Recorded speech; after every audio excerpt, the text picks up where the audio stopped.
Hello, you have reached Merlin's People Like Me. Please leave your message for Merlin. Hello, I'm Paul Cossey. I'm a gay man out since I was 20 years old. I'm 71 today, this right now actually. Um, I regret to have made this video at this time. I'm actually in Florida, a place called Tavares, outside of the Cornerstone Hospice House, where my mother has been for the last 2 days, and as I'm waiting for her passing. I was here to be closer to my mother, who was 92 at the time, and I wanted to be closer. Her health was great, and I thought it would probably be a few more years with her, it seemed like, because she's very healthy and spry, but that didn't happen. So I returned from working and living 18 years in Bangkok, Thailand, last year into February, right before the pandemic shutdown happened. I didn't know it was coming. It actually wasn't in Thailand. Thailand was the only country at that moment that had COVID outside of China, and it was only 2 cases. But of course, that changed quickly. My work in Thailand, the reason I went there was to bring community services for HIV to to Asia Pacific. I'm sure they needed my help. I wasn't sure. At the time I arrived, I didn't know how much help was actually needed. I searched for the local gay HIV group in Bangkok. I thought for sure it was there, and quickly found out that it didn't exist. In fact, it didn't exist in all of Asia. I ended up uh, being on the ground floor of what became a major movement in Asia Pacific, which was community-based services in the AIDS response for gay men, men who have sex with men, as we call them, and transgender people, transgender men and women, that is. So we ended up forming an organization called the Asia Pacific Coalition on Male Sexual Health. And it was named that because it wasn't sex amongst men, or men who have sex with men could not be in the title in countries like China or India at the time. Now, it changed in China quite rapidly.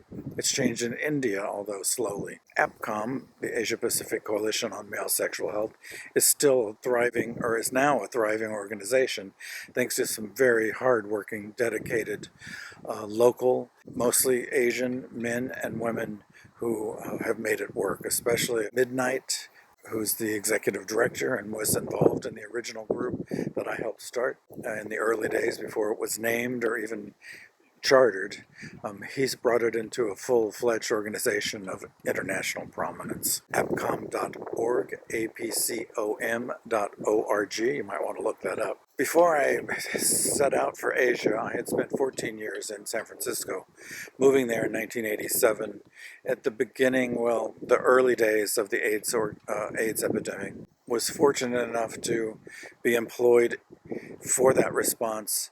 And part of my work was a volunteer commitment that I took on, which was performing a live television talk show produced by the local cable system that was on weekly in the beginning, called Helping Hands. And we invited local organizations to come and talk about the issues, the current issues of the day. We wanted people to know them and see them and learn what they were, and that's why we started this program. Quickly, though, it became treatment was important, and we became known as AIDS Update.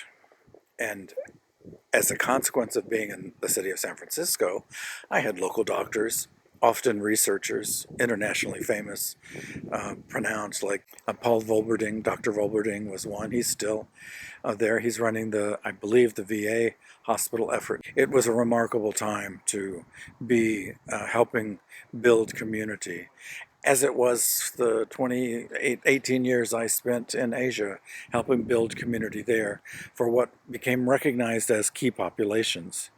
We helped position internationally, putting men who have sex with men in the spotlight, making sure that it was always included in services, response, funding, and recognition, along with sex workers, people who use drugs, all the key populations, transgender people, of course, both transgender men and transgender women. Sometimes prisoners and immigrants are included in that as well, but mostly it was 5 key populations, and the leading key population we always made sure was people living with HIV, that they were the most important, to make sure they had access to full services, care, and treatment, as well as prevention for themselves and their families and their loved ones and their lovers. I actually started and met Merlin when I lived in New York City, bartending at that time for one of by land, two of by sea. Some of you may know that. Back in the days when gay bars were about all the organized gay community there was. Also, in the very beginning, I marched in some of the first 3 or 5 of the first few marches for Pride. Thank you so much. I'm going to go now. Take care. Hi, this is Merlin. Did I get any messages?